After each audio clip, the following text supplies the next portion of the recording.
Going on, everybody? This is James Grandmaster Facts Voice, and you're here for another Facts Project review. Today we are going to be covering Lost Fantasy Issue 1, written by Curt Pires, artwork by Luca Casalanguida, coloring by Mark Dale, and lettering by Micah Myers. To get into this, as with any fantasy, there's always particular concepts that are always pretty much in place when it comes to fantasy, and especially around the tool of world building. So this kind of like gets off to a singular event in 1906 to where there was a great earthquake in San Francisco. But what this earthquake did was cause an interference in between two worlds, the world that we know as Earth and the world beneath, which we know now as Terra.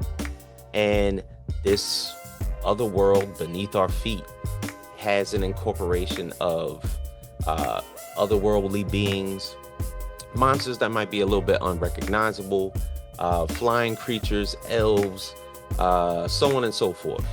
But what it did is this particular book, that how it's written, Curt Pires actually put together a story that contrasts historical history with what's happening in the fantasy world. So when this earthquake happened in 1906, Teddy Roosevelt is president, and it's the end of World War I. So literally a year after this earthquake in 1907, there's the Treaty of Versailles.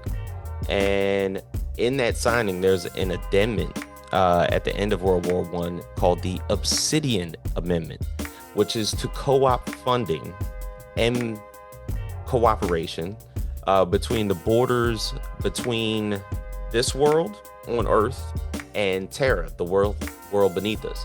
And they provided guardians, one being Cyrus Blackheart, whose mainstay was in America, because in the first release of these creatures, of course, with anything that's particularly unrecognizable, violence ensued.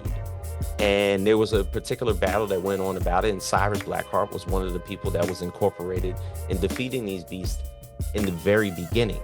So they kind of gave a little bit of, I guess, special protected status and made houses out from these particular characters who they wanted to implore these borders in different areas of the world. So you had Cyrus Blackheart had his own right here in America. And then you had Wolfsbane in England, you had Kitsune in Japan, you had Rootslang in Africa, and you had Tekomayami in India. So there's particular guardians that are, of course, pretty much there to harness their strength and power in order to establish these borders so that there's a bit of safety between both these worlds. But what happened, of course, time had passed. Cyrus adopted a young child that was found in the middle of the woods with an auspicious amount of white hair, and he gave him the name of Henry Blackheart. And when we come to the beginning of this story, there's a little girl running through the woods, fearing for her life, and ultimately gets hit by a car. There's certain things that are happening. Somebody even like found her and then ultimately died because they did find her. But she ends up in a hospital where Henry has to investigate. And when Henry investigates, it's not like, obviously he's a little wild individual, but he transports from his world to the upper surface of Earth into the middle of Montana, to where he's incorporating and investigating as a special consultant to the FBI, but yet he's from this other world as to the happenings that are going on in this town.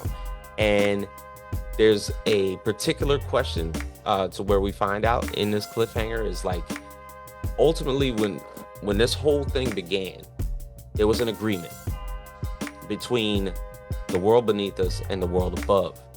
But with Henry caught in the crosshairs of all this, has it now come to the point where there's a particular conflict about to happen between these two worlds? And I think that's exactly where we want to keep this, because to be honest, the fact that it's kind of like urban fantasy, to where you're going to see both these worlds hindered in conflict, and you're going to still see these historical facts kind of being like factual products being like brought about throughout the entire series. I think it's just going to make for a dynamic series overall. So we will of course be looking forward to a lot more issues out of Lost Fantasy. And of course, if you want to see more reviews for this particular story, you can feel free to watch us here on the channel. So we will see you guys next time.